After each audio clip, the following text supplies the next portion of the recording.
Communicates to Senate seeking confirmation of 3 additional ministerial nominees. The nominees, Dr. Jamila Bio Ibrahim, Balarebe Abbas Lawal, and Mr. Ayodele Olawande. House of Representatives advocates new living wage for Nigerians. Urge the Nigerian political class and leaders in general to sit up, refocus, re-strategize, and work together to make Nigeria a better place. Minister of Information and National Orientation says Nigerians can interrogate the implementation of the 8-point agenda of current administration. We will work with you to ensure that all these things you have put in place will go a long way in improving the economy of those people. And on Good Morning Nigeria today, we take a look at matters arising from the federal government and organized labor negotiations.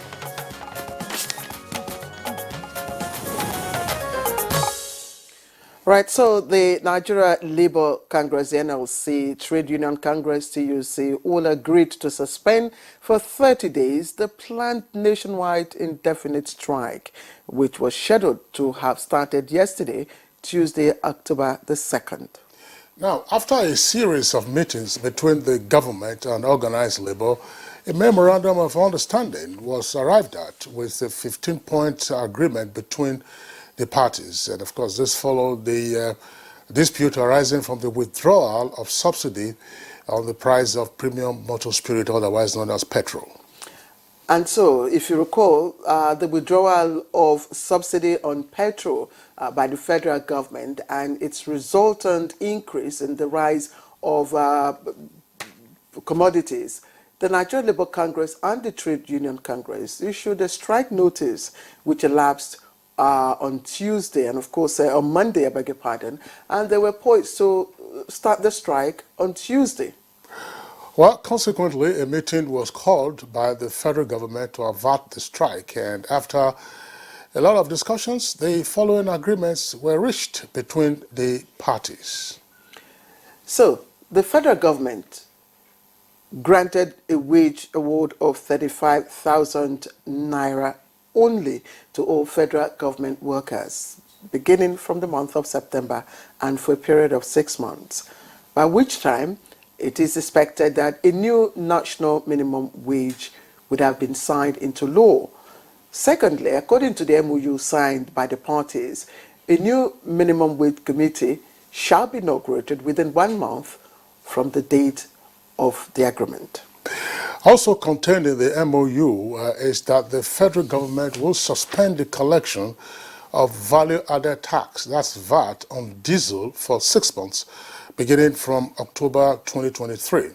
Now, the federal government also has accepted to vote 100 billion naira for the provision of high-capacity CNG buses for mass transit in the country. In addition to that, provisions were also made for initial 55,000 CNG conversion kits to kickstart an auto gas conversion program.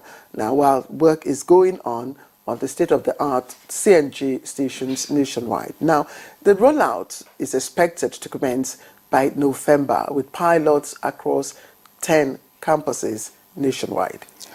Now, as part of the MOU, the federal government plans to implement various tax incentives for the private sector and the general public. So, on the leadership crisis between the National Union of Road Transport Workers, NURTW, and the purported Prescription of Road Transport Employers Association of Nigeria written. Federal government commits to handling labour matters in line with relevant ILO conventions and, of course, the Nigerian Labour Acts. A resolution of the ongoing impasse is expected on or before October 13.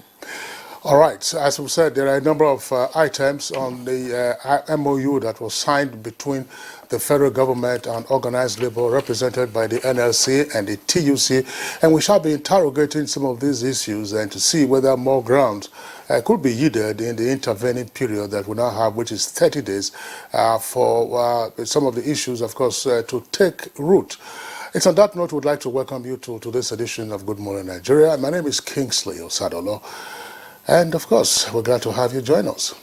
All right, so we'll also be looking at framework for accomplishment, framework for implementing the items on the MOU. And don't also forget that the period for implementation is 1 month. This will form part of our conversation today on Good Morning Nigeria. I join Kingsley to welcome you as always, and we're glad to have you with us. We're broadcasting live on the network service of the Nigerian Television Authority, the NTA. I am Claire Adelabo Abdul Razak. In the course of our program, as always, we'll bring you highlights of the morning news, and that will be coming up presently with Comfort Amodu. Later on, we'll be taking a look at business news tips, and much later on, Chukwudi Okulugbaja will join us for the newspaper review. For now, here is Comfort Amodu with highlights of the morning news. Good morning, Claire and Kingsley. Good morning, Nigerians. President Bola Ahmed Tinubu has transmitted to the Senate for screening and confirmation a list of 3 additional ministerial nominees for screening and confirmation. Those listed are Dr. Jamila Bio Olawale Olawande and Balarabe Abbas. This brings to 51 the number of ministerial nominees submitted to the Senate for screening and confirmation so far. 45 have been confirmed. Nominees: Dr. Jamila Bio Ibrahim, Balarabe Abbas Lawal, and Mr. Ayodele Olawande. Meanwhile, the House of Representatives says a new living wage is one of the best legacies the federal government can give to Nigerians in the spirit of the nation's 63rd independence anniversary. Members of the House at Tuesday's plenary bared their minds on the need for the political class to pull together in addressing the numerous challenges confronting the nation. Urge the Nigerian political class and leaders in general to sit up, refocus, re-strategize, and work together to make Nigeria a better place for all. Are we truly independent? I'm sure that you know the answer. Politically, yes. Economically, the answer is no. Elsewhere, the Parliament of the Economic Community of West African States ECOWAS has commenced the second extraordinary session of the 5th legislature in Winneba, Ghana. The opening session, Speaker Mohamed Sidi Tunis swore in new members from Sierra Leone. Our partners organization allow us to give us a little space to breathe so we can think clearly about the solutions. And only then can they come in to support us to ensure that we're on the right path. Nigerians will be given the opportunity to interrogate the implementation of the 8-point agenda of the current administration. Minister of Information and National Orientation, Mohammed Idris, gave the assurance at an engagement with his counterpart from Humanitarian Affairs and Poverty Alleviation, Dr. Betta Edu. By the grace of God, on the 17th of October will be the market women's money, that's the Yalaja funds. I will be paying 50,000 naira to each market woman to add to her business and improve on it. We're targeting a total number of 1.5 million persons to benefit from this. And I assure you, Honorable Minister, that we will work with you.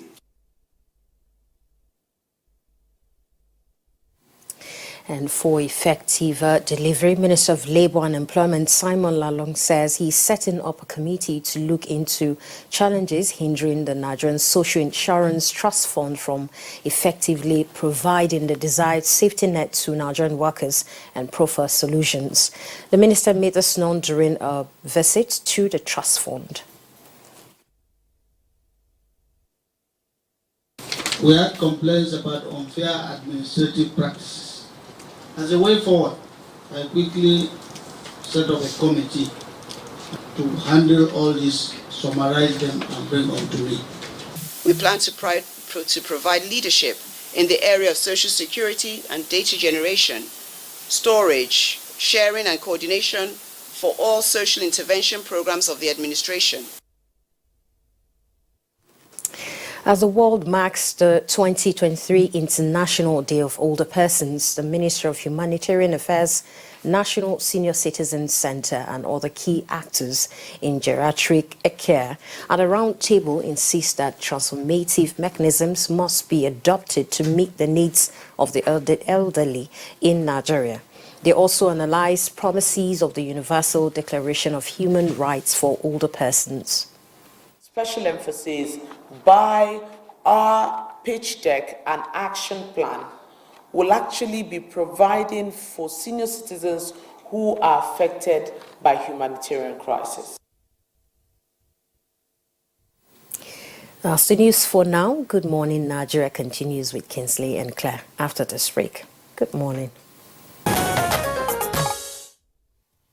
You're watching Good Morning Nigeria on the network service of the Nigerian Television Authority. It's time for business news, and we join our correspondent, Alika Okpanachi Arwa.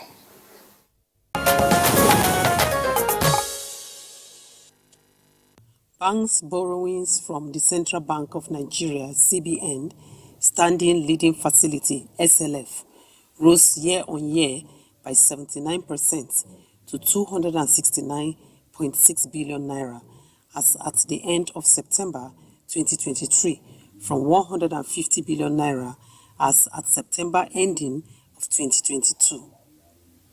Quarter-on-quarter details of Standing Leading Facility, SLF, in the CBN financial data covering January to September 2023 showed that banks' borrowings from the Apex Bank stood at 558.5 billion naira as at the end of the first quarter of 2023 and fell sharply quarter-on-quarter by 90% to 55.3 billion naira as at the end of the second quarter of 2023, reflecting an ease in financial system liquidity during the period. Meanwhile, price of 12.5 kg of cooking gas has increased to 12,500.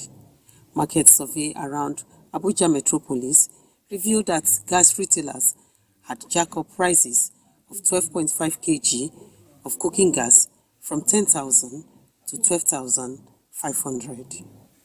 The president of Nigerian Association of Liquefied Petroleum Gas Marketers had earlier warned that the price of 12.5 kg cooking gas could go as high as 18,000 by December 2023 if the federal government does not put measures in place to curb the activities of terminal owners.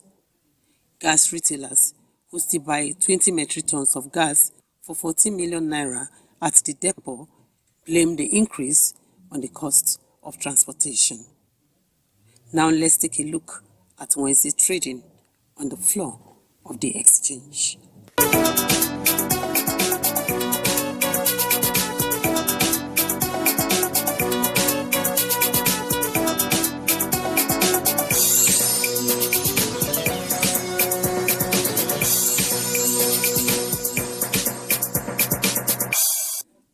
With business news, Alika Okpanachi Arwa. Welcome back to the program. Time now for newspaper review in just a moment.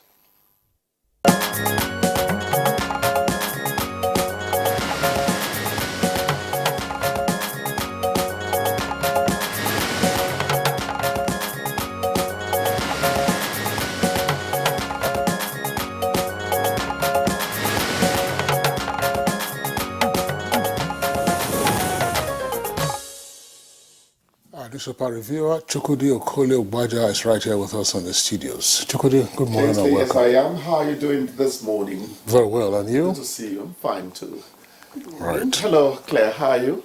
Hello. You're in yellow today. Most of it anyway. The sun is bright today. Yes. All right, let's quickly take a look at the Sun, Daily Sun. And Daily Sun leads with the story, Ministers, Kwara Ondo get more slots as Tinubu raises number to 48. It comes with two riders. President nominates 3 additional ministers, names Abba Balarabe as Rufai's replacement. And the picture story, President of the Senate, Godswill Akpabio, left there in handshake with Senate Committee Chairman on Privatization, Dr. O.J. Uzor-Kalu in Abuja, and that happened yesterday. Also, on the front page there, you find federal government to investigate death of one chance victims, so there are more than one now, at Maitama Hospital. Details of that you can find on page 27. Now, 23 killed in Kebbi boat mishap again. Pastor dies in collapsed church building in Benue, while 4 others injured. Details of that story on page 4. And also trending just at the foot of the paper, Senate bars newcomers from holding leadership positions. Again, Senate bars newcomers from holding leadership positions. Find out all about it on page 6. Lagos residents slam traffic officers over death of pregnant woman and 2 children. That story can be found on page 4. And only 40 million Nigerians pay taxes, says RMFAC. And OAU students reject tuition fee review, insist on 50% reduction. That story is on the inside page on 28. Impeachment, Ondo Assembly directs CJ to constitute 7-man panel on deputy governor. It's also on page 28. 5.5 billion naira invested in production. Okay, that story is also there. I stopped because it will amount to running a commercial for that entity. Now, reps probe 15 trillion naira pension fund assets. You can read up this on page 27. Now, let me quickly take a look at the leadership newspaper also. And it leads with impeachment plot. Senate amends rules to ward off threats against Akpabio. The story is on page 4. Stops Yuri other first-timers from eyeing Senate presidency. That aligns with the report I read on from the Daily Sun, which says Senate bars newcomers from holding leadership positions. So the writer to the lead story on the front page of the leadership stops Yuri and other first-timers from eyeing Senate presidency. Concerns mount over non-inauguration of 74 standing committees. And let's take a look at other stories. You find Naira Marley in police custody over Mohbad's death. 21 missing, 11 rescued from Kebbi Kano mishap. It's also there. And just above the nameplate, diphtheria. States consider face masks as cases escalate. And Balarabe replaces El-Rufai as ministerial nominee. I think those are the stories on the front page of the leadership newspaper. Let's also take a look at the window page of Vanguard. Above the nameplate, we'll take some of the headlines. Price of cooking gas up 17%. Operators expect further rise. And tribunal judgment, DSS arrests lady threatening suicide bomb attack. And then below the nameplate, frontline troops, that's the kicker. Army probes claims of poor feeding. And 3 of the riders, Army takes allegations very seriously, says spokesman, adds priority placed on troops' welfare. Supply chain under, through that should be thorough investigation, as the printer's devil there. And adds COS committed to ensuring troops are well fed, motivated, and equipped. 30 drowned in fresh Kebbi boat accident. while we killed retired Benue jurists, according to the gangsters. Details on page 6. 8 abducted NYC members still in captivity. That's according to their families. You have those details on page 6. Church building collapses in Benue, kills pastor, injures 4 others. SGBV, that's sexual gender-based violence. Federal government okays review of legal frameworks meets critical stakeholders. And they have a sports story there on page 28. Real Madrid monitoring Victor Boniface. Chukudi. Thank you, Kingsley. So are we hearing complaints of our forces in the theater of campaign not being well fed? The assurance coming from the COAS that this will be properly investigated is quite reassuring. I once shouted a friend down when he told me that soldiers are merely earning their pay by doing the job they do. No. A man or woman who agrees to die for you when it becomes necessary is a noble man. So I am happy that the COAS is saying that they're going to look into the matter. They have to. A soldier is an extra human being as far as I'm concerned.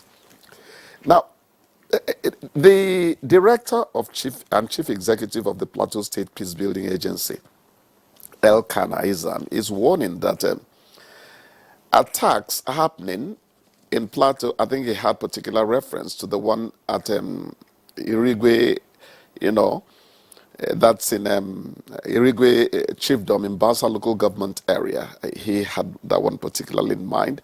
He is warning that these attacks do not help efforts to bring peace, to the plateau. Let me go a little, deeper by remembering the words of a former secretary to a former governor of Plateau State, Jonah Jang, that's talking about James Mannock. I was the head of a TV station then in Jos, and he told me in a soundbite, he said, Chukudi, the problem is that the people who are causing mayhem in Jos are usually people who come from outside to cause wreak the havoc and disappear into the hills again. And I think this should forever stay instructive to whoever is seeking to bring peace to Jos. The communities themselves are ready to live in peace as they had always done, tracing back to more than 300 years ago. So, whoever is coming there to do what they do to people, snub the life out of them, and disappear, cannot be the enemy of the man who says he's a native and the man who is called a settler and all that. I don't want to go into the politics of it. The people of Jos should all come together to fight a common enemy. The people, not just only, please, I'm talking about the people of Plateau State. They should all go out to check the activities of these outsiders who come to cause trouble and then disappear. I think it is something that needs to be looked into. Sadly, there is another boat mishap, this time in Kebbi State. This one actually happened on Monday. And the chairman of Yaori local government area, Honorable Bala Mohammed Gaga, told journalists that the incident occurred on Monday. Well, yes, let's not overflog the day it happened. The most important thing is that we lost lives in the process. And we begin to ask again, why are boat mishaps becoming routine occurrence in our country? Is it lack of proper supervision? Is it that self-help? It's only in the area of security we tell you, don't resort to self-help. Because if you go after bandits or insurgents, because they are likely to outgun you, they come and practically wipe the entire community away. But outside of security, self-help or self-development helps a man or woman live. How much are these people doing to ensure that the safety bets they have been given are properly, practiced, put to practice? It's not just right. And the more worrisome issue with that, again, like one of our correspondents who reported the incident, from the state did say, is the fact that victims are usually and mostly women and children who are either going to or returning from their various farms, unfortunately. And apart from that, Chukwudi, there's also, I want to raise two stories that we should also take note of. One is on the front page of the Daily Sun.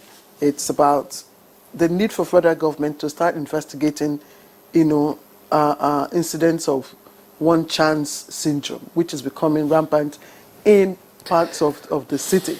And unfortunately, some of the victims, died at Maitama Hospital.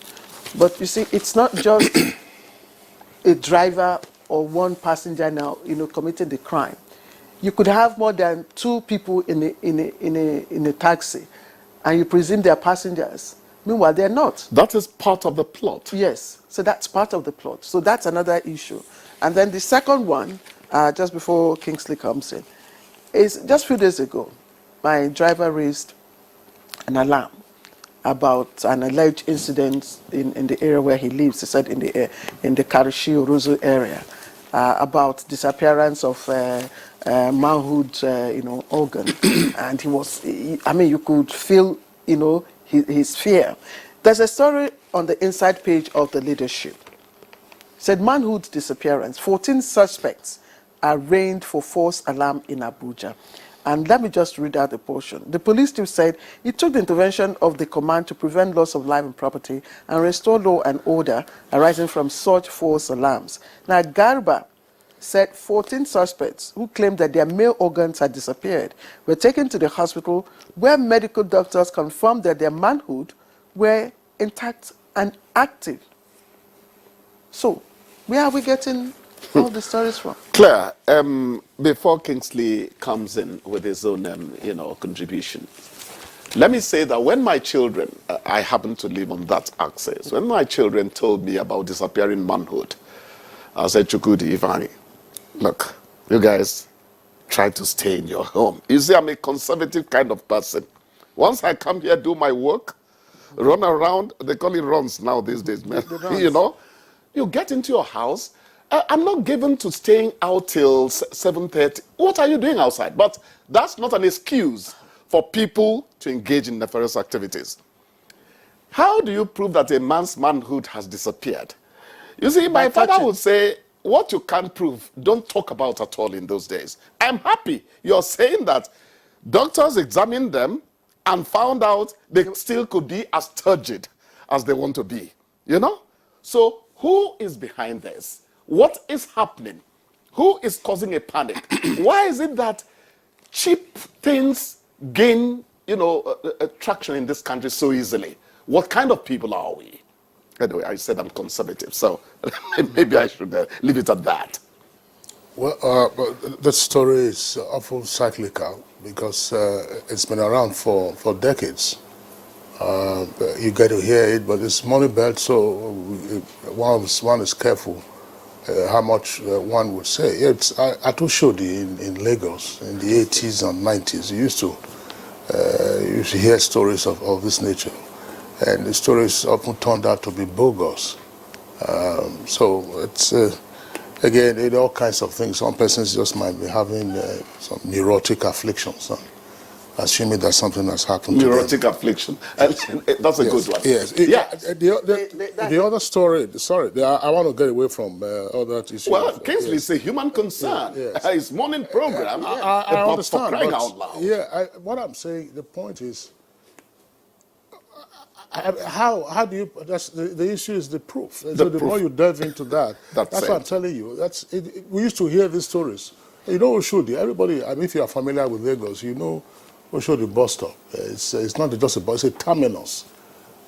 Morning, afternoon, night, all kinds of things are happening around that. And you hear things. The Lagos crowd can almost immediately transform into a mob. And whoever is accused, if the person is unlucky, they probably get jungle justice. I'm just concerned about the price of cooking gas.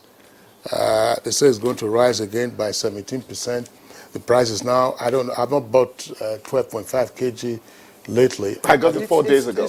How much is it? 12,500. 12,500. So the question is, what is responsible for this? What is responsible? You know, these are the things that affect the ordinary citizens, the out-of-pocket expenses. If I know that for a long time, the gas was around 8,000, 9,000, which was high, because I remember for many years, gas prices were stable, 12.5 kg at about 3,000, 3,005. So how do you explain this? So is there a shortfall in supply? We produce gas in this country. We also export gas. That's what the LNG is doing. And there was a time when there was a shortfall. I remember this. In the 90s, they said, look, gas was scarce everywhere, and the problem had to do with supplies. Because the big vessels that take the liquefied gas out of our shores couldn't berth in Lagos. So they then were using the so-called mother and baby vessels, or mother and baby or daughter vessels now. The big one will be there on the high seas.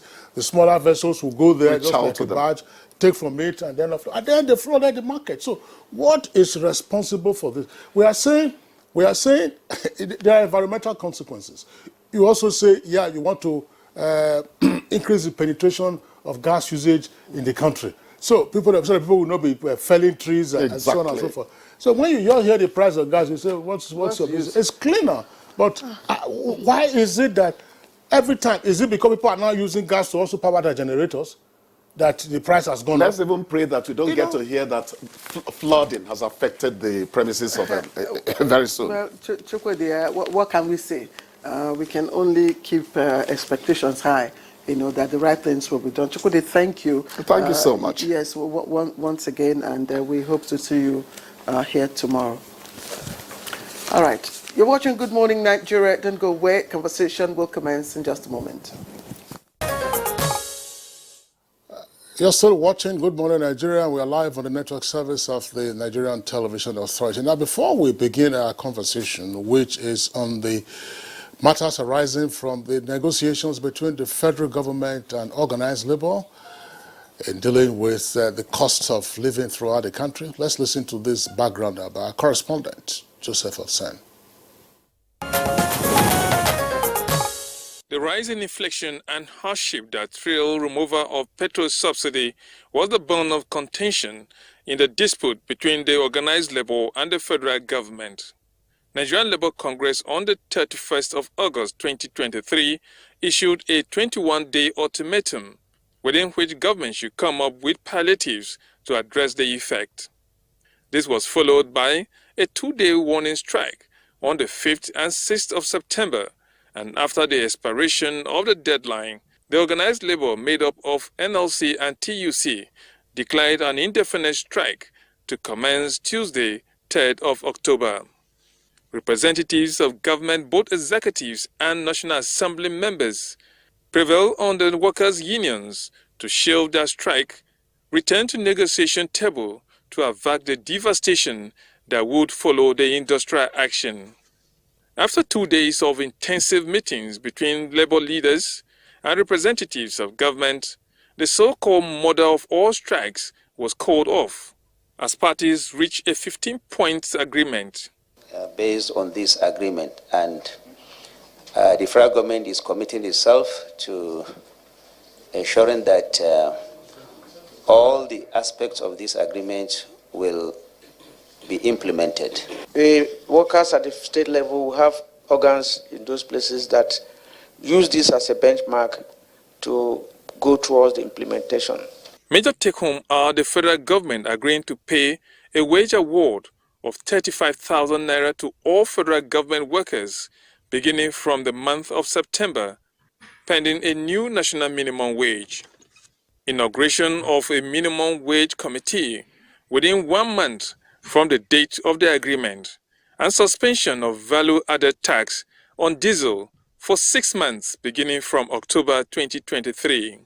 The federal government expressed commitment to vote 100 billion naira for the provision of high-capacity CNG buses for mass transit in Nigeria.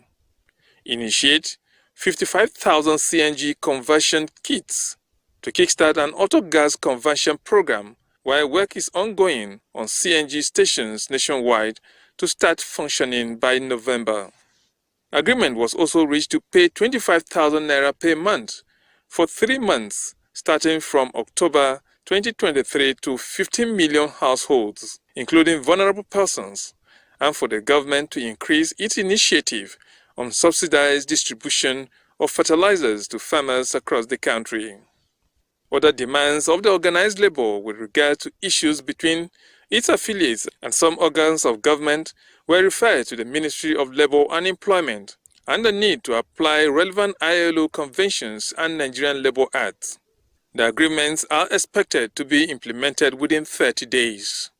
On Good Morning Nigeria, major actors in the settlement of the dispute will give insight on the Memorandum of Understanding reached between the federal government and the organized labor. That was a background put together by correspondent Joseph Oteng, commencing our conversation. And let me begin the introductions. His Excellency, Right Honorable Simon Baku Lalong, Honorable Minister of Labour and Employment and former Governor of Plateau State, is right here with us in the studio. Thank you very much, Your Excellency, for joining us. Thank you for having me. Good morning, viewers. And also here with us is Comrade Nuhu Toro, Secretary General, Trade Union Congress TUC. We're glad to have you with us. Good morning, Nigerians, and thank you for having me. All right, we're expecting one of the guests to join us via Zoom. If we do get a connection across to the guest, we'll of course have him as part of today's interaction. But let's begin with the Honorable Minister in charge of Labour and Employment. How tough was it to avert the strike that was scheduled to begin yesterday? Well, I will say it was tough because it was also a tough decision to withdraw subsidy. So if withdrawing subsidy was a tough thing, the palliative, thinking about the palliatives or how to remedy it will also be very, very tough. But with an understanding labor-government relationship, I think the process was very, very smooth, I must say. When you say the process was smooth, I mean, the reports that we have indicate that the negotiations lasted several hours. I mean, nobody would expect some of those negotiations to last for just a few hours. It means that they were toing and froing on the issues around what the labor demands were.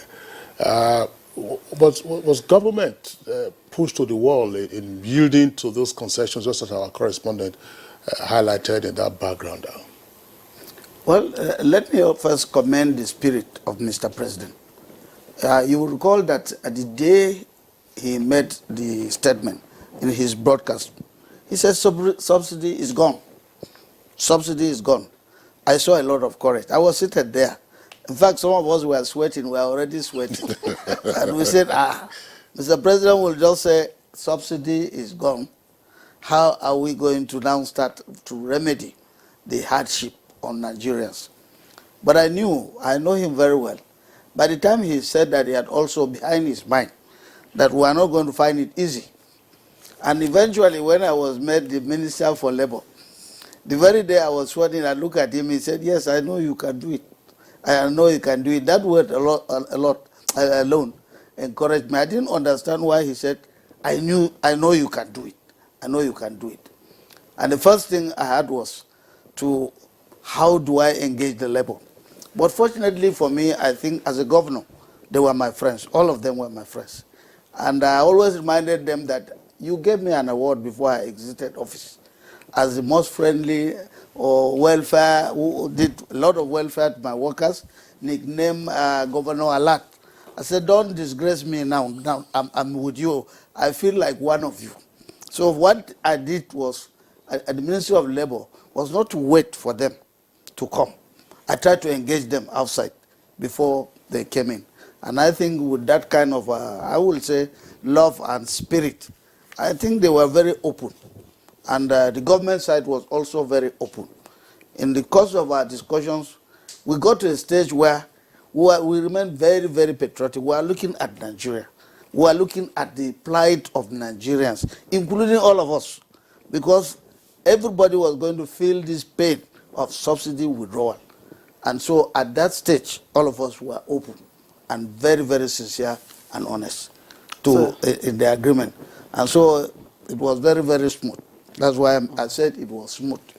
So you had to apply something like emotional intelligence and leadership expertise to get what you want. But Your Excellency, of all the items, which would you say was the hardest to yield and why?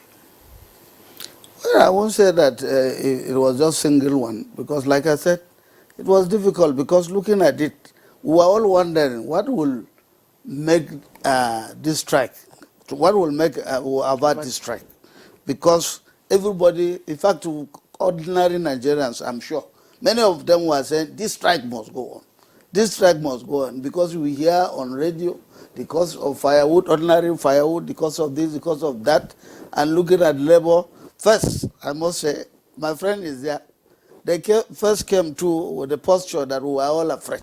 Well, we were all afraid because the first attempt to engage them was difficult.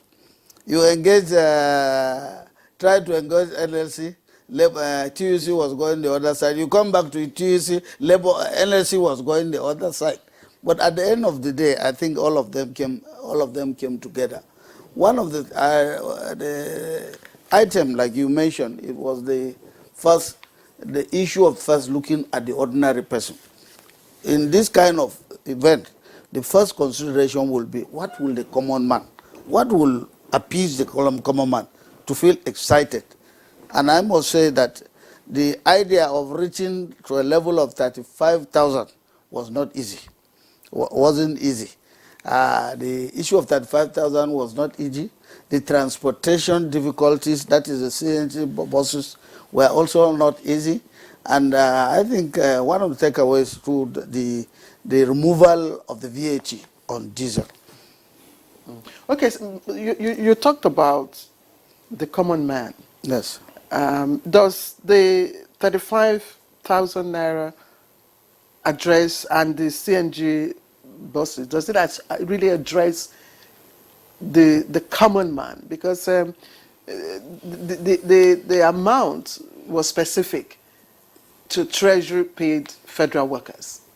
No, the idea of Treasury was later removed after negotiations, because there were a lot of arguments about it, that if you say Treasury workers, it implies that by the time we start implementing it, it is only Treasury workers that will pay. What of those people, agencies that are not paid from the Treasury? So they had this argument, because at the time they were given the 40% allowances, what we call the allowances, the initial allowances that were given. Some of these agencies refused to implement because they say they are not paid from the Treasury. So what we did was to open up and to make it blanket completely. That is federal government workers. NNPC are federal government workers. A lot of revenue yielding organizations are also local government, federal government workers. So we made a blanket, make it open, that is not restricted to Treasury, those who are paid from the Treasury, but all federal government workers, so that it will also go down. The implementation will go down to such organizations.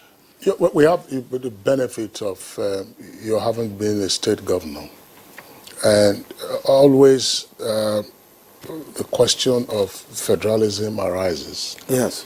Even the caption for our conversation this morning says federal government and organized labor negotiations. Yes. Where were the states in all of this? Well, first of all, usually when you start negotiations like this, you start from the federal. We are coming back to the one that will also involve the states. That's when we start negotiating salary increase, so the actual salary increase. But then, when you say it is going to be implemented at the federal level, the state governors will also know that it's a warning to them, that will also go back to them.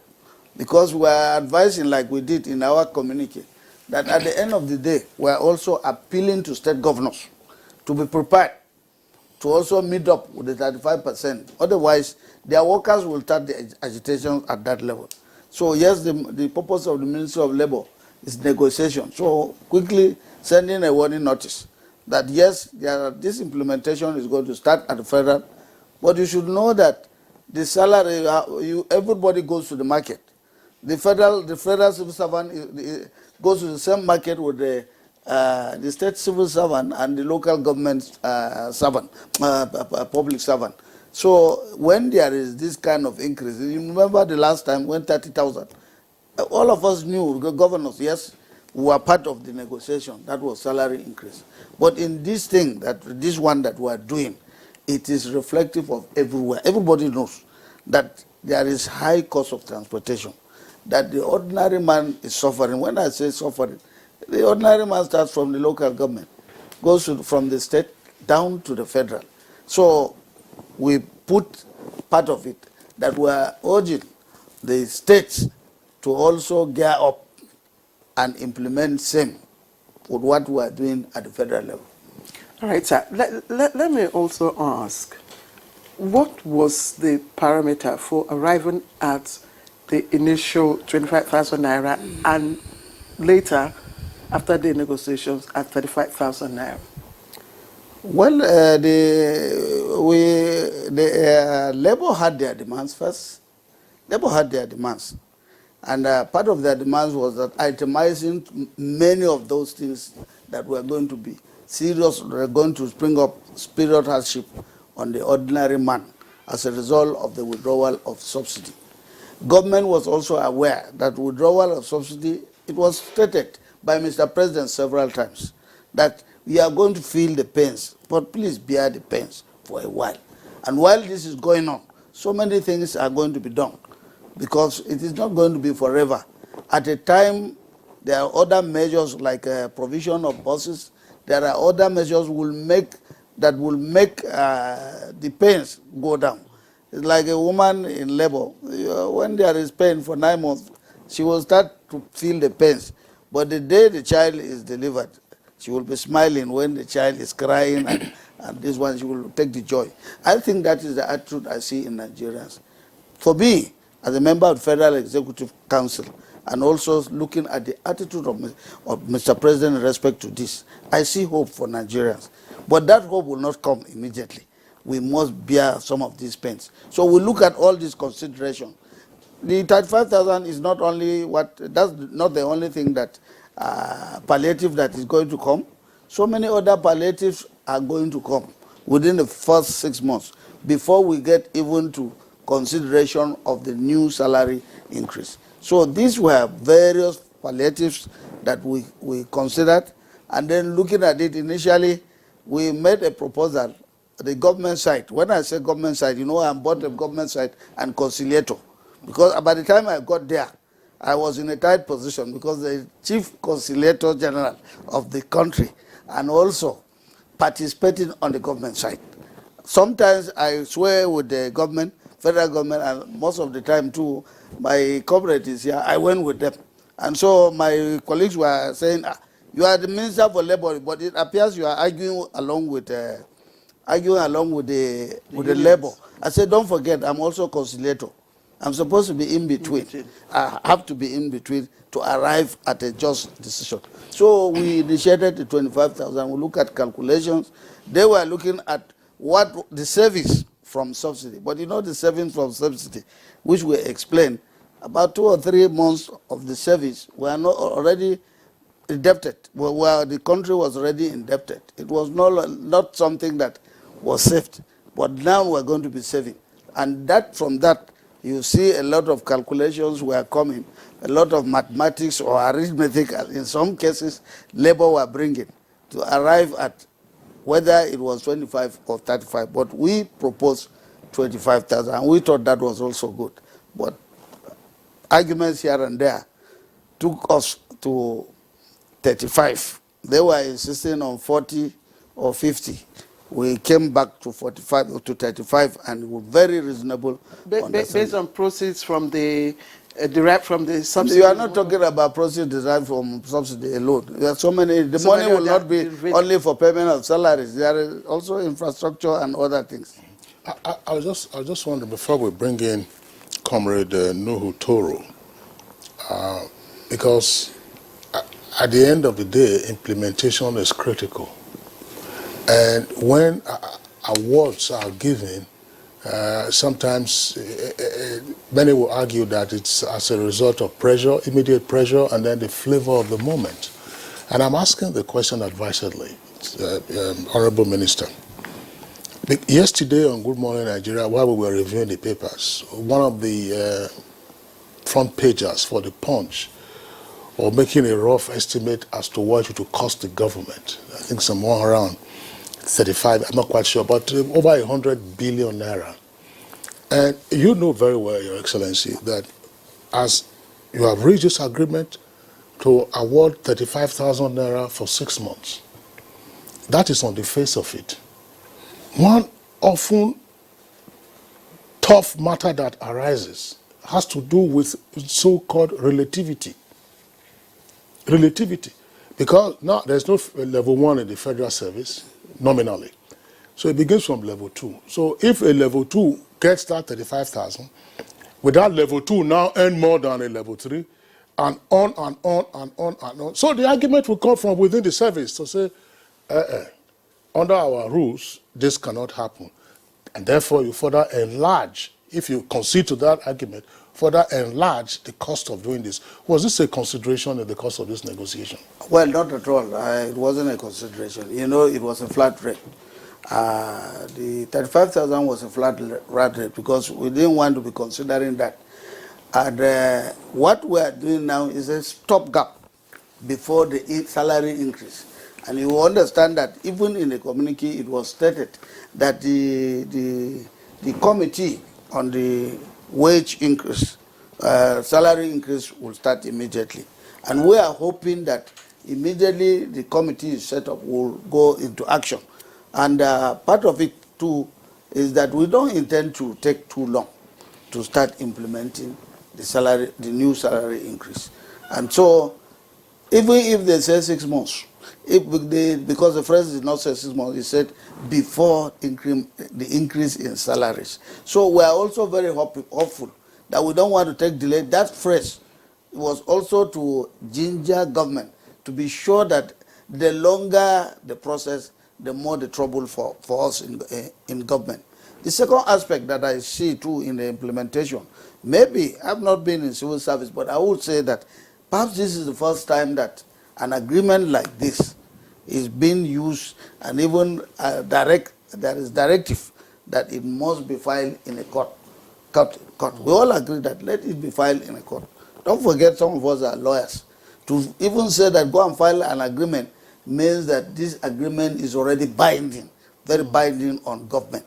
And that was also the directive we got from Mr. President, because everything we are doing, we are communicating with Mr. President at intervals. And most of it, he will say, do everything. You must do everything. I don't want a strike. We must implement this for the betterment of Nigeria. So there is that phrase that it is going to be filed in court. It's already a court process. So binding on either party. I'll come to that. I'll come to that in the course of the conversation. No. I say in the course of the conversation. I have concerns, about having to file this agreement in court as though there were a direct dispute between organized labor and the federal government. But I don't know. To be the remit of the Attorney General of the Federation and Minister of Justice to dwell more on that. But yes, I just want the Honourable Minister to clear for us, because what we have all over, the place, all over the social media, has a timeline of 6 months. Yes. But you're saying, there's no timeline. Not the timeline of 6 months. You see the phrase. What we are saying is that whatever we are doing now is a stopgap before the implementation of salary increase, the new minimum wage. From now to April, the law says the old minimum wage would have lapsed. So we'll be thinking of a new minimum wage. So whatever we are doing now, So we calculate the period between now and when that will start. Yeah, part of that calculation is actually beyond the control of the executive, unless you want to put a gun to the head of the National Assembly. No. All this one. No, but that's the reality, because the new minimum wage is a law passed by the National Assembly. It's an act. And there are As you very well know, Your Excellency. Yes. It's an act, and unless, I say this with the greatest respect to our lawmakers, somebody's going to imply that, oh, the rubber stamp, the matter comes, so, ma'am, it passes, and so on and so forth. But assuming that there's filibustering in the legislature, what do you do? That's why I say beyond the control of the executive. Even the payment of the No, that's a straightforward executive decision. Yeah, this okay, increment, no need to. No, it doesn't require a reversion. But a member of the National Assembly, yes, has issued a press statement indicating that there is need for the executive to pass through the supplementary budget for that. Very well. Some that's right. aspects of That's right. That aspect of it. Yeah, but it's an executive action to get that done. But I'm just wondering about the 6 month period. So that we are raising these issues so that at the end of 6 months, somebody doesn't then say, well, you said 6 months, this was going to be 6 months. Precisely. You said this was going to be 6 months. We need to get X, Y, Z. that clear. There are matters that obviously will be beyond the control of the executive, and those matters would reside in the legislature. Comrade Nuhu Toro, let's bring you into the conversation now. Secretary General of Trade Union Congress. We allow the Honorable Minister to provide more information and more insights into the negotiations and the outcomes. Is organized labor happy? Yes, so far we are very optimistic, like the Honorable Minister have said. First, I would like to place on record the role played by the Honorable Minister. It's a departure from the way and manner the ministry have performed their roles and responsibilities. So I must commend the Honorable Minister and also commend the GMD of NNPC. They did try to ensure that we had some gentleman understanding. And I listened to the Honorable Minister. He had touched virtually all of the issues bordering the organized labor in Nigeria. But particularly, the first item was critical to us, which was the wage award. Yes, in a situation where you have a wage award, you ordinarily might not be at liberty to decide what. But we were in a peculiar circumstances, and when the 25,000 naira was offered, we kicked, because we were wondering what 25,000 could do in these current prevailing circumstances, that the value and quantum of the minimum wage, 35,000, is currently eroded. Of course, we had back and forth, like the minister said, and they saw reasons that there was a need to shift their previous position, which brought us to the 35,000 naira. And we weren't just looking at what comes for the working people and their families. We were looking at what comes for the entire vulnerable Nigerians living below the poverty gap. And that was why, in our wisdom, we brought even pensioners, because some pensioners today, you'll agree with me, take 10, 15,000, which is grossly inadequate to put food on their table. And that is why we insisted that pensioners are also within that bracket and they must be captured, which was taken note of and is also part of the memorandum. But one other instructive item on our long shopping list was the implementation period, the gestation period. And if the minimum wage, for instance, is expected to kickstart by April, part of the safety net for the working people is that it's now, the onus is now on government to expedite action and dispense with it. Otherwise, they will continue to pay the 35,000 naira increase or wage award until a new minimum wage set in. So the choice is theirs. If they decide to fast track it and take it to the National Assembly, fine. But if that does not happen, the worker will not be at a disadvantaged position. The 35,000 naira we've been able to get will be sustained until new national minimum wage is legislated. I just thought I should provide this clarification so that people understand that even if the minimum wage happens maybe in a year after, they will still be receiving the 35,000 minimum wage award as announced by the President of the Federal Republic of Nigeria. All right, let me also ask, because if you look at all the items that the organized labor agreed on, ordinarily you claim to be representing the larger Nigerians, including the vulnerable.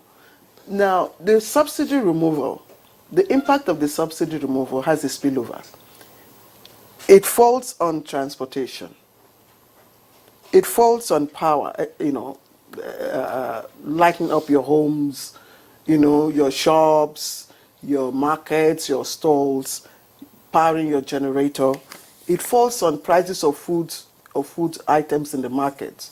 It falls on almost everything, thereby impacting on everybody outside of people who are workers, whether at the state or federal government level. Do you think what you have agreed on, addresses the needs of every Nigerian impacted by the subsidy removal and the hardship? Well, without necessarily being sarcastic, of course, yes. And I'll explain. For instance, the tax holiday on diesel affects the entire Nigerian citizens.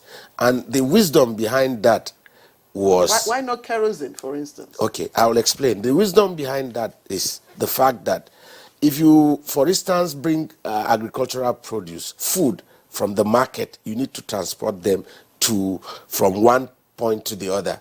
And most of this transportation is done by heavy-duty vehicles, which also uses diesel. So our thought was that if you lift the VAT on diesel, you will, by extension, reduce the cost of goods and services and food in particular in these circumstances, which of course address everybody because you and I also go to the market. So if that is done to the letter, it will have a way of reducing the cost of food and services in the market. That was the spirit. And from that standpoint, you will agree with me that it will affect everybody.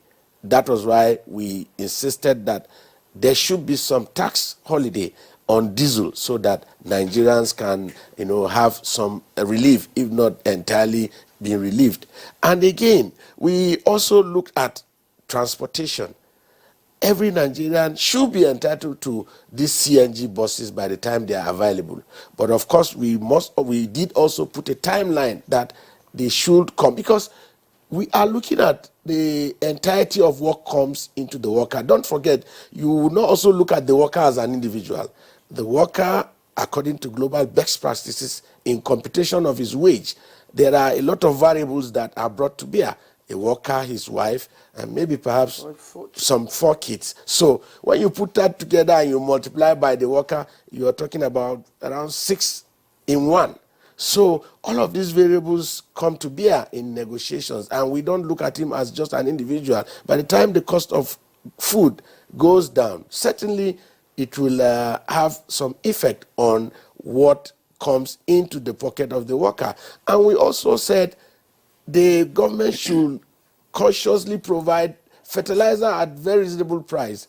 That is encompassing. It affects everybody, because at the end of the day, if the cost of fertilizer is brought down, it will also reduce the cost of food stuff in the market. Okay, I would like you, comrades, to tell our viewers what Labour's understanding was in agreeing to a moratorium on VAT on diesel for a 6-month period. What was the rationale in imposing VAT on diesel in the first instance, which we don't produce in the country at the moment? Well, that is what I said. Because we import diesel and there is taxation, there is VAT imposed on diesel. So what we are saying is, if, for instance, that is done, it will have an effect on the cost of goods and services, particularly food stuff in the market. And the reason is very simple. If diesel, for instance, is 800 today in the market, including VAT, by the time you deduct VAT from diesel, certainly the cost of diesel per liter will drop. And that will also translate to the reduction in the cost of goods and services based on the usage of vehicles that use diesel. That is the concept. Thank you, but that's not my question. My question is, what was your understanding in terms of the rationale for imposing VAT on diesel in the first instance? Why the government says, okay, we have imposed VAT on diesel? What explanation did you get from government for that imposition of VAT on diesel? Now there is a moratorium of 6 months. After 6 months, the VAT comes back on. So with the same old situation that you are now articulating as benefits not also return? No, it will not return because negotiations are not cast in iron, don't forget. We suggest that it could be furthered. But again, it is not in the place of labor to determine how government generates its IGR. And that was why what we are at liberty to do, we did, to request that the government pulls off this VAT on the cost of diesel. However, don't forget, the government can decide in its IGI drive to say, NTA, we need you to bring X amount. That is not in the place of labor to determine or to kick against, because the government knows what it needs to do to generate some revenue for national development. But however, what we did in our wisdom is to ensure that that does not infringe on the cost of livelihood of Nigerians and the working people. Claire, I'm not going back to the comrade. I was just saying this. If that's to say, government probably could have explained to them to say, we are doing this as a fiscal measure, first to raise revenue and so on and so forth. And at the same time, we are expecting, for instance, our refineries to come on stream to start producing diesel, so there will be a disincentive for anyone who seeks to import diesel. No, but that was the question I was asking. I wasn't there, so that's why. I was really coming to the issue of the refineries, because we have also asked, why are our refineries not working? And in furtherance to that, if you check our long shop list of demand, you will discover that there's an item particularly that talks about organized labor and the government visiting the refineries to know what exactly went wrong and what do we do in moving forward to ensure that our refineries work. Because we do believe that if our refineries work, it will encourage foreign direct investment. It will also, in some sort, provide petroleum products in Nigeria at a reasonable price. So we have insisted that must be on the memorandum, that our refineries must work. And if that is done, you also agree with me, it will have a multiplier effect on what comes to the pocket of the worker and the entire citizens in terms of cost of the PMS and other petroleum products in the filling stations. All right. We will, of course, we will keep tabs on developments and with time. But let me bring in Comrade Isa Aremu. His Director General, Michael Imodo National Institute for Labor, and he's familiar with these things. He's also been part of some strike actions in the past. I don't know how you view the new, I want to call it regime now, organized labor, and of course the new the team of conciliators. How do you evaluate the items and the suspension of the strike? Well, thank you, Claire and Kingsley. I would like to, through you, say good morning to all our viewers, and in a special way, I have to thank you for making me to see my Honorable Minister live. His Excellency Samuel Lalong. We're eager to also receive him, very soon. But I'm happy that I've seen you on TV, courtesy of the NTA this morning. But I think it's been well said. I mean, I think we need to congratulate the federal government as well as organized labor for this historic agreement. As you said, Claire, I've been involved in this struggle for quite some time as a comrade myself. Former Vice President of Nigerian Labour Congress, I can bear witness that for me, this agreement seems to be the most comprehensive, the most detailed that we ever got over the issue of the permanent contentious issue of petroleum subsidy removal. I mean, 15-point agreement, very holistic. 3 of these agreements deal with wage issues. We have the one that, deals with the issue of refinery. You have issue of conditional transfer for households. You have the issue of buses provision. It's amazing. And you also have commitment. I think there's a special item, one of the agreement, I think item 13, that talks of the need for all the parties to renew commitment to social dialogue.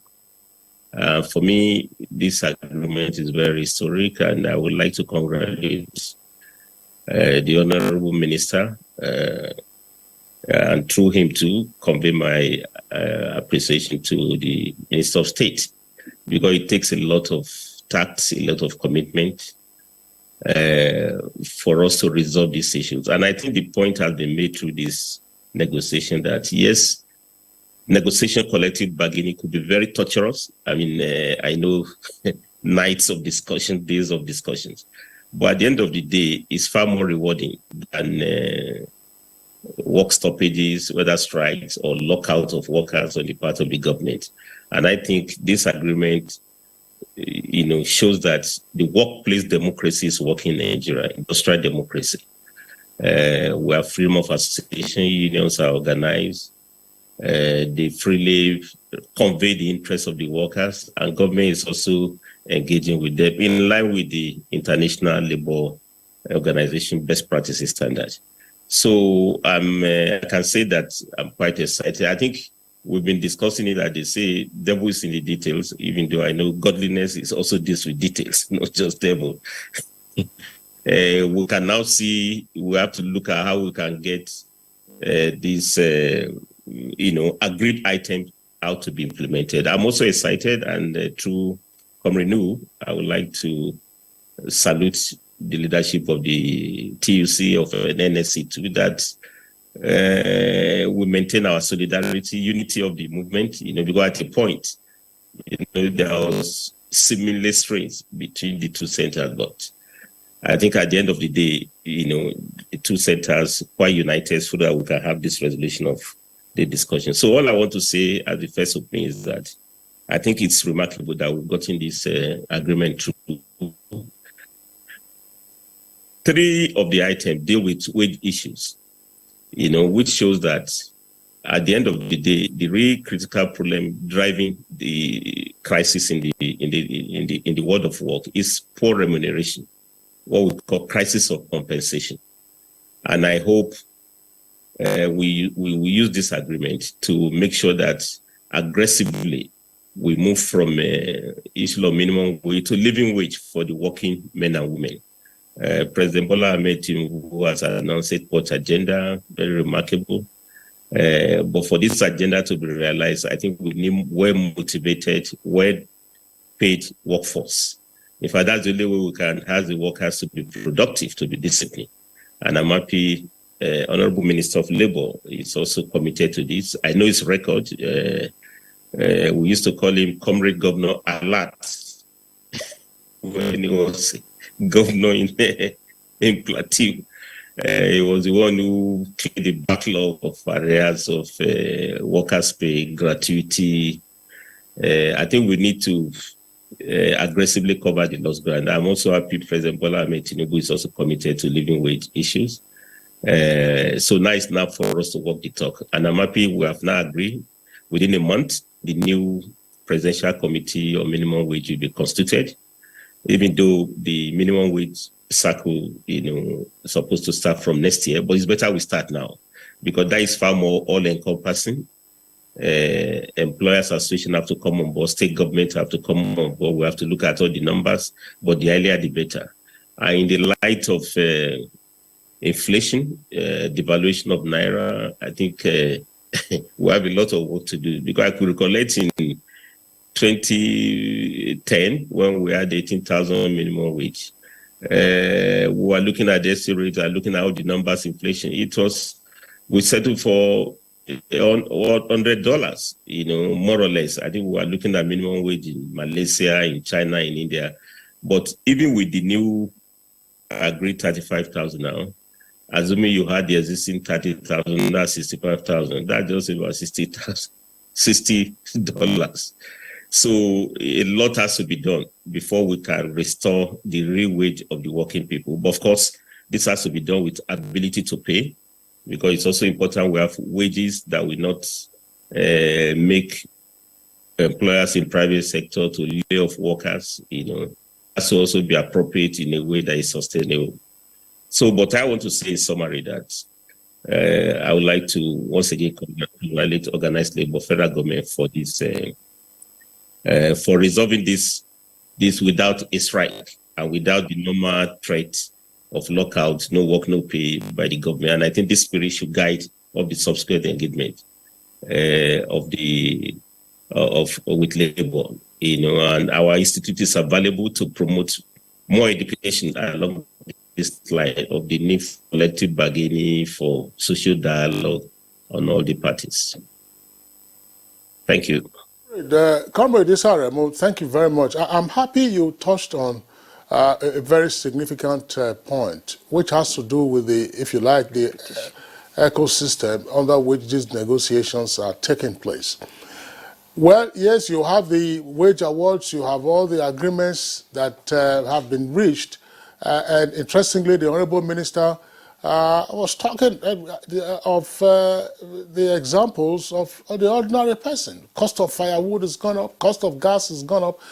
Again, matters around the ease of living. And then when you look at the critical rates, rate of inflation, exchange rate, unemployment rate, and so on and so forth, you find that issues in the macroeconomic environment, obviously, should be more concerning than, well, dealing with the workaday issues of, hey, how much is this now, how much is that now? Because unless and until we deal with those pretty uncomfortable numbers in terms of rate of inflation, in terms of exchange rate, we are going to be trying to play catch up.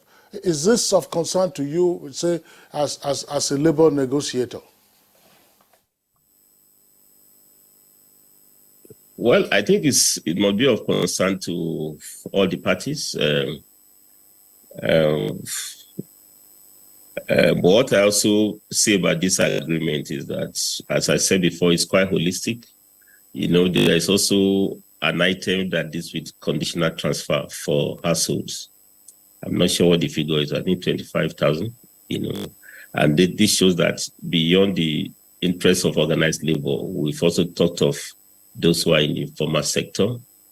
Of course, you have the item dealing with digital refinery, because that's also why we're having the pressure on our foreign exchange, because we're importing what we have in abundance, we should have refined, added value, and save a lot of money on foreign exchange, which will impact also on the value of the Naira. I agree with you, Kingsley. I mean, the first minimum wage was just about 121 or 125 Naira in 1981. But because we have strong currency, that was about $250, in 1981, which shows that well over 40 years ago, in real terms, minimum wage earner had better than the way we are now because of the devaluation of our currency. So I think we need to complement the aggressive pursuit of improving on wages with macroeconomic stability.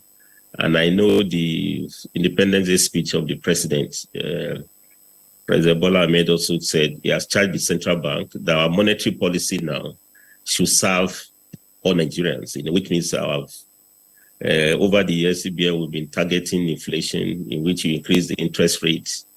I think this is not the time to target real income, employment, to make sure that we have stable exchange rates, in which Naira will not further be devalued. I think a lot of work has to be done on that. Even at 30,000 Naira, honestly, that's quite a lot of money in nominal terms. And now, let's say, in addition to these 35,000 in nominal terms, but in real terms, because of high level of inflation, it comes to nothing. So, which means there's more engagement between organized labor and federal government. And that's why what we need between government and labor is partnership. We need to have developmentalist kind of relationship, not this contractual sustain, that we used to have, because everybody benefits when we all work together to make sure that while you increase wages, there must be macroeconomic stability, so that what you give by the one hand will not be taken away by a level of inflation. And I'm happy even this clause. I think there's also one or two issues dealing with, I think I saw something about diesel, about removal of tax on diesel, for those of us who still live on generator, that's our power, which means there's a lot can be done beyond wage issues that between labor and the government.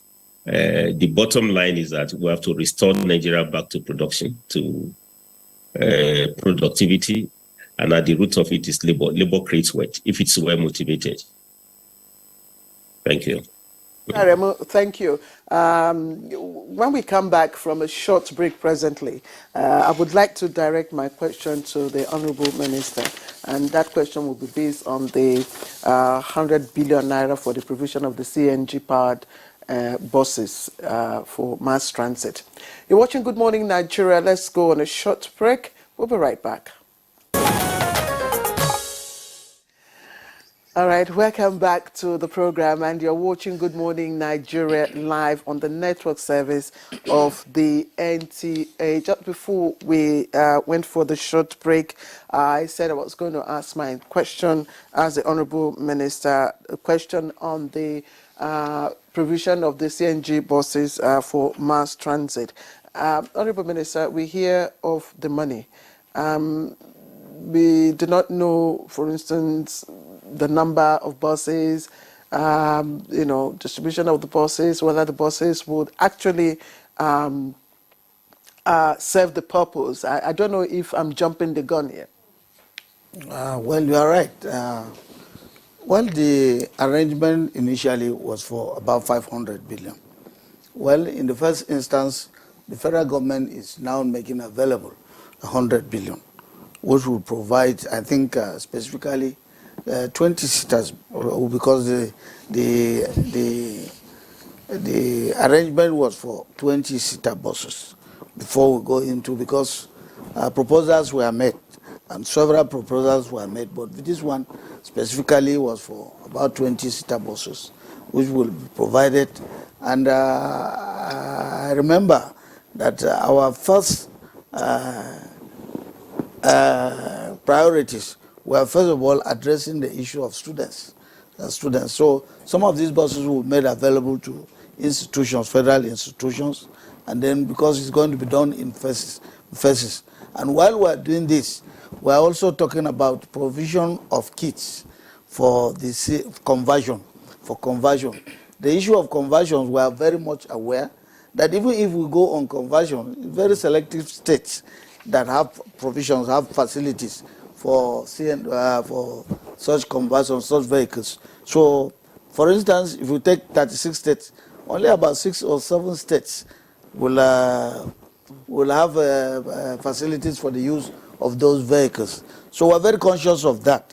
So as we are doing that, you must also think about improving the infrastructure for further use of such vehicles. So all those are taken into consideration. But in the first instance, the provision is for buses, and specifically talking about 20-seater buses. Why did we have to go for the CNG buses if this was meant to alleviate the transport difficulties that Nigerians are going through? We could also as well have benchmarked the CNG buses alongside the regular buses, so to serve the purpose. I don't know. I'm just thinking why. Now, when you have a huge problem like this and what we are having, you don't start at the same time. Don't forget you are also looking at because Kingsley mentioned here that there's one thing of intention to do it, and then the availability of funds to carry out some of these things. You must praise federal government for even doing this within this period. So what we are saying is that we are also trying, federal government was also showing goodwill, that we don't want to promise and at the same time are found wanting. And I told you about how we factored in the agreement, the memorandum, into providing a clause that it must be filed in court. That was also to encourage the federal government to be sure that whatever we are signing, we are sure of implementation. So we don't want to promise something that will not. I was just wondering, Honorable Minister, the agreement is done and dusted, yes. So implementation is now the case. But I believe that both sides, and indeed the generality of Nigerians, will also be watching out for signs of erosion of the ease of living. Yes. So more money is coming to the pockets of some persons to enable them alleviate the current challenges. But there is also from the side of government, and this particularly government agencies, introduction of new levies, rates, tariffs, and taxes. I know that the federal government, for instance, is working on eliminating the incidence of multiple taxation, or rather multiplicity of taxation, because multiple taxation is across jurisdictions, multiplicity of taxation. But here, I'll just give you an example, which is fairly common. The other day I was reading, they said applicants for new electricity meters, single phase, the price has gone up. 3-phase meters, the price has gone up. And then before you know it, in another 1 week or two or 1 month or so, they will increase the electricity tariff. In the meantime, there's no regular supply of electricity. So on and on. Earlier during our newspaper review, we're talking about the cost of LPG, which is gas, 12.5 kg. The price has gone up. So these are the things that when the individuals spend this money that you have awarded them now, at the end of the day, they get broke and then become almost unhappy. How can we have, if you like, a more concerted view of the implications of some of these rates and levies and taxes that are oftentimes imposed, without consideration for the wider implications? Thank you very much. I think that was a concern raised by labor, organized labor, when we are talking about some of these palliatives that are given to them, especially the 35,000. They asked the question whether this 5,000 will be taxed, and because they want to avoid a situation where federal government is given with the right hand and taken back with the left hand. But out of negotiations, I think we are all open and very, very concerned and also sincere about the mode of operation. And the minister, in our team, we had a minister. We brought in I will say, part of our first 11, because to assure them that anything that you want, any doubt you want about the implementation of this agreement, the officers were available. To even got in, even the chief of staff to the president was also there to represent the president. We invited even the NSA. The NSA was there aside because some security issues, concerns were also raised. And we didn't want to say, let's get back first and start consultations. No, all the questions were answered instantly. So in this case, the minister informed everybody that there are so many tax incentives that are coming on board. But we didn't want to say this and that. Let us put them. We are very conscious that we can't give. And when we already made provision that this dialogue will continue. First, part of the agreement is also the assurance that we'll continue in dialogue. No longer waiting, and you say the organized labor will say we're going on 1-day strike or 2-day strike. No, we want to avoid that. There must be regular consultations, there must be regular engagements, so that if there's any aspect of this agreement that is not going to be implemented, we would have resolved that in a meeting, or we will resolve that in a meeting. So we gave them all the assurances, and they also agree that yes, they are seeing hope, they are seeing not only hope, but a renewed hope from the federal government side. And we're also seeing trust on them. So on the issue of various taxes, I don't think it will not happen, because Your Excellency, even the way you are putting it across, I don't think Labour would have any option than to agree with you with all smiles. You make light. Comrade Nuhu, are you in agreement with the minister? You make light. Because I was giving the examples of, No, they said that. They said my own is that even my smiles. Yeah, it's always captivate them. Well, like the minister said, it was a source of great concern for us. You can't speak from both sides of your mouth. Give 35,000 and still tax the 35,000 wage award. And we insisted. Yes, at some point, some of the negotiators from the government side wanted the 35,000 to be taxed, but we insisted that no, you can't go that route, because it will further erode the value of the minimum wage of the average Nigerian worker. So that also was part of the issues that we delved in. And it's instructive to note that one critical issue which will become a problem for the Honorable Minister and the Minister of Labour and Employment is the outstanding wages of tertiary institutions, especially ASU and all other tertiary institutions, because you can't cry more than the bereaved. That was why in these circumstances we referred it to the Ministry of Labour and Employment, to further discussion with a view to dispensing with those naughty issues. Because we cannot have another round of strike in the educational sector where our children will be at home for 8 months. That is not acceptable. So it was part of the understanding that the ministry would take charge of the negotiations with a view to ensure that the issue of ASU and other tertiary institutions on paid salaries are resolved without delay. Again, another issue came up which also led to putting it on the memorandum, the issue of interference, violation of fundamental human rights, Article 87 and 98 of the ILO Convention, which Nigeria is a signatory. And a case worthy of note is that of Lagos State government, who have purportedly proscribed our affiliate, Ritian.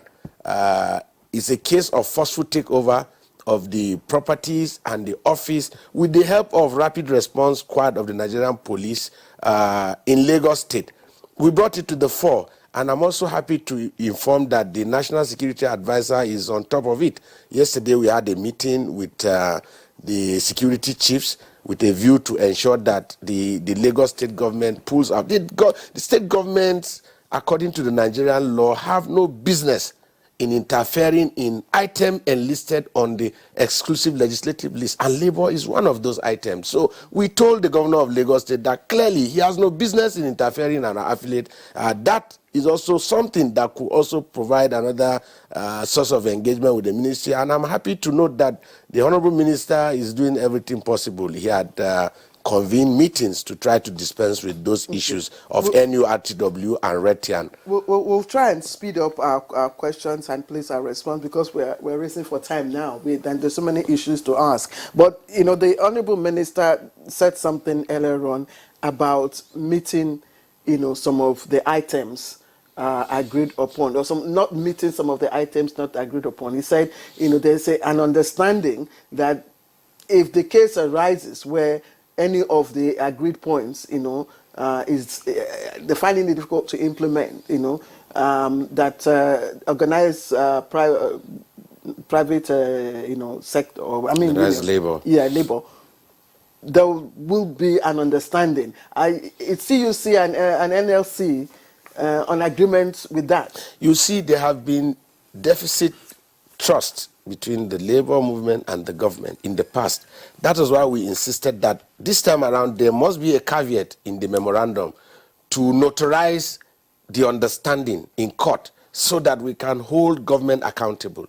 So we also, as a stopgap, put a timeline to the memorandum that within a period of 30 days we expect in good faith that the government will have attended to all the shopping lists. We are hopeful. We are very optimistic. What happens where, within the timeline, government is unable for reasons beyond its control. Well, even though it's a illegal term. I mean, we are being optimistic, and we know the minister and the government will do everything to ensure that our shop list is dispensed with within that time frame of 1 month.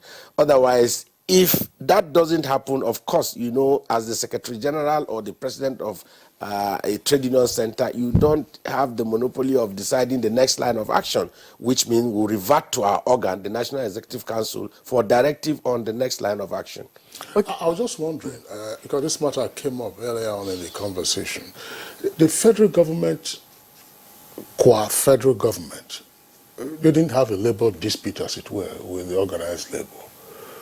So what is the necessity, the legal necessity for registering this MOU with a court of law as though it were a consent judgment? Well, your argument might be debatable in my opinion. The federal government in these circumstances pulled off the plug, removed fuel subsidy, and that is the bone of contention. That is the crux of why we are negotiating. Otherwise, we will have been negotiating with other persons. So if the federal government pulled the plug, removed the subsidy without consultation, then the federal government should be held responsible for this negotiation. And like I said, there have been issue of deficit trust between the government and labor. You will have an understanding, you will have a negotiation, including even a signed memorandum of understanding. At the end of the day, you know, implementation becomes a problem. That is why we are insisting that in these circumstances, we want it notarized so that we can hold government accountable. And like I said, we are quite optimistic. We are quite optimistic that this government will not relent. But if it does, certainly, like I explained, there are various ways that the labor union can go back to the drawing board on the next line of action. Okay, before we bring in Comrade Issa Remu, let me take the Honorable Minister on the issue of the 25,000 naira to households. I want to believe households would imply vulnerable households, the poor households. Is this part of what the Ministry of Humanitarian Affairs and Poverty Alleviation is also implementing, or is this a new, new handshake as a result of demands of labor? Well, it is part of what the Ministry for Humanitarian Affairs is implementing. And that was why I told you we brought in all our teams. We anticipated that there will be a reaction or question about this. And they dwelt a lot. They took a lot of time.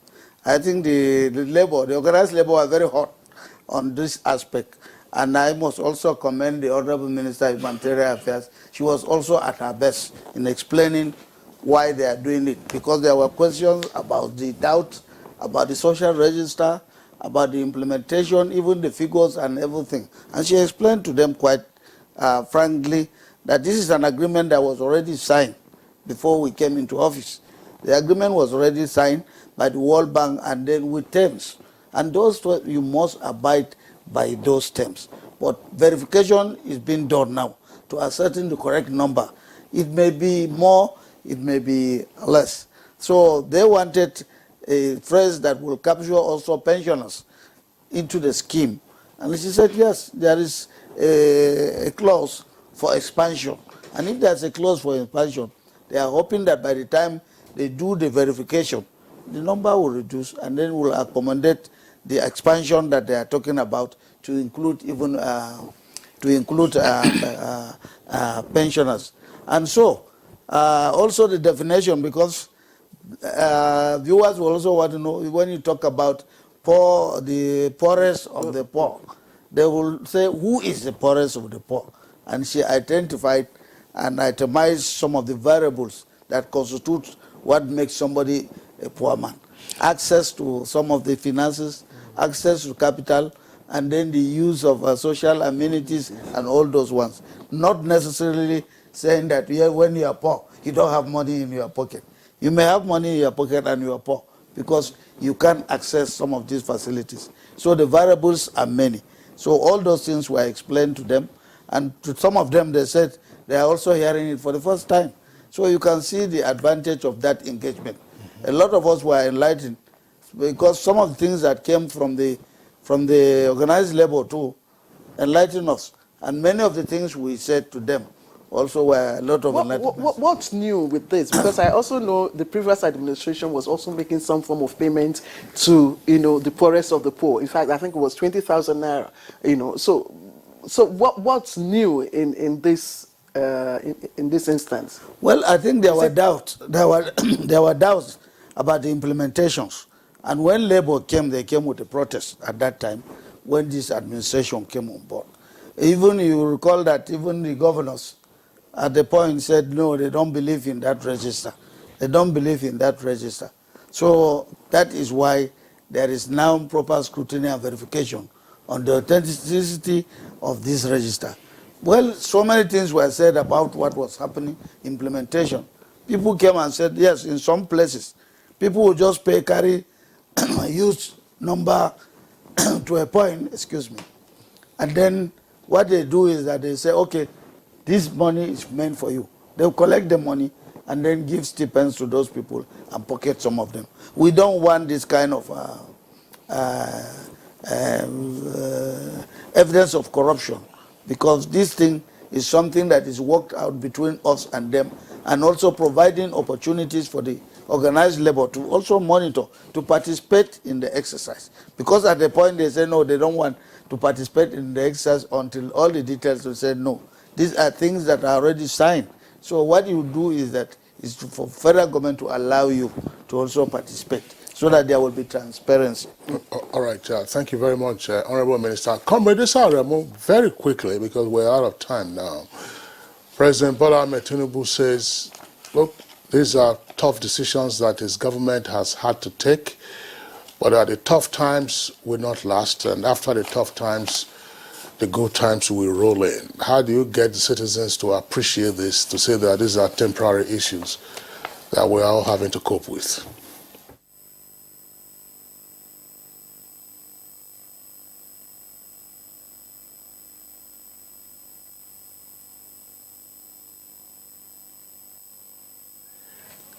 Okay, well, unfortunately, comrade, we couldn't hear you. It looks like you didn't unmute your audio from your Zoom connection. We're out of time now, but I think that's a question that can be taken up on some other occasion. Indeed. If we can just take the 60 seconds. You said what was particularly novel or different in the handling of this particular strike? What were the very striking emotions and qualities, that enabled the cordial conclusion? The good faith. The good faith that was brought to bear in the social dialogue for us was quite instructive, and that is what also led us to signing this agreement at the end of the day with the federal government. But again, I must say that the workers in the private sector were also captured in this MOU, because we have chunk of workers, both the NLC and the TUC in the private sector. So they should understand that they are captured, including workers in the state and local government. The federal government will advise the state government to key into this so that every Nigerian will, have some relief. All right, so if that happens, if the private sector is going to have to make payments, then the private sector will also get incentives from the government, whether tax or otherwise. On which note, we'd like to thank all our guests who've been with us on the program this morning. Claire, we're out of time. That's what he said we could take the minister just last year, because he said faith, enabled cordial, yes. So for you, what was it? Exactly, that's what it is. Because I said they were my good friends. And even when we were discussing it, I think they said for the first time, they discussed and then they signed memorandum and they are all smiling and laughing, which was not the case. Somebody told me that at one time they were doing negotiation, the minister had to pull his shirt to fight. I said, even my shape does not allow me, but structure does not allow me to fight. But I will smile, and that smile will finish you. Honorable Minister, Governor Alert, we do hope that the alert will keep coming for Nigerian workers. We'd like to thank you very much for joining us. We'd also like to appreciate you. And that's Good Morning Nigeria for today. We thank you for watching. I am Claire Delabu Abdul Razak. Don't forget, be part of our campaign against rape and rapists. Well, we also like to thank Comrade Nuhu Toro, the Secretary General of the Trade Union Congress, for having been part of today's conversation. And from Ilorin, we were joined via Zoom by the Director General of the Michael Imodo Institute for Labor Studies. As Comrade Isaremo, always a delight having you on Good Morning Nigeria. Thank you for being with us. Join us again tomorrow, same time, 7 o'clock in the morning. I'm Kingsley Osadolong. And I'm Claire Delabo Abdul. Bye-bye.